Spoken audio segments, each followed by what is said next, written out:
Shane, how solid is our jobs market here? And why isn't there talk here, like there is in the US, about chances of a shallow recession? What's different? Well, I think we've gone through such a long period where economic activity surprised on the upside. The jobs figures are surprised on the upside. Unemployment at 4.1% is still low. And so just like the US, the big debate has been about how resilient economic conditions have been. Now, of course, the problem in economics is often it's the case that things are okay till they're not. You know, the situation could turn almost overnight. But we are seeing similar trends in Australia to the US. We've seen unemployment down below 3%, around 3.5% was the low somewhere in the US. It's bounced up. We've got to 4.1%. They're now 4.3%. Both countries have seen job vacancies, or job openings as they call them in the US, decline. And that decline in job openings looks like it's now bleeding through to higher unemployment in the US. There's lots of issues around it. There was also an increase in labour participation and supply in the month of July, which may have affected the figures as well. But the broader picture is that the decline in job openings and job vacancies that America has been seeing is now feeding through to higher unemployment there.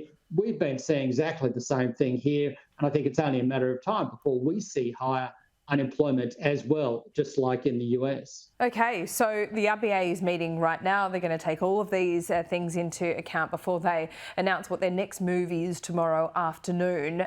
So not just tomorrow afternoon. I think we can all agree that rates will probably stay on hold. But what about in the short to medium term? Well, I guess the first thing to look at is the Reserve Bank's commentary. I suspect that they will remain fairly cautious, like the Fed was on Wednesday, indicating they're still waiting for confidence that inflation is heading sustainably back to target.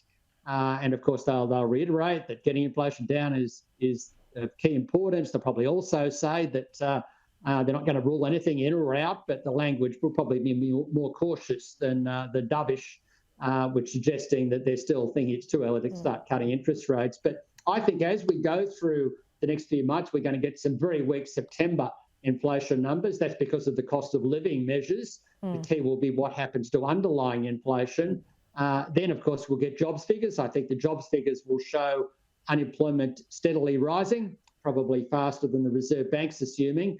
Then the question becomes, by the time we get to the September quarter inflation numbers at the end of October, whether they've got enough confidence by then to start cutting interest rates. I suspect they may not, unless we've got a full-blown recession in the US or much weaker economic conditions here or a crash in share markets. The Reserve Bank will still wait a little bit, which means my base case remains the first cut in February, but I can't rule out that occurring a little bit earlier. So that's the way it will go. The Reserve Bank will be looking at the economic data. I think that data will be soft, and by September we'll probably have inflation below 3%. But of course, you could argue, well, that's just the cost of living measures helping drag it down. But the broad picture here, I think, will follow the US. We've come down with them with a lag. We had a bit of a bounce like they did. Now we'll start coming back down again. Shane, always good to talk to you. Thanks so much. Thanks, Laura. Take care.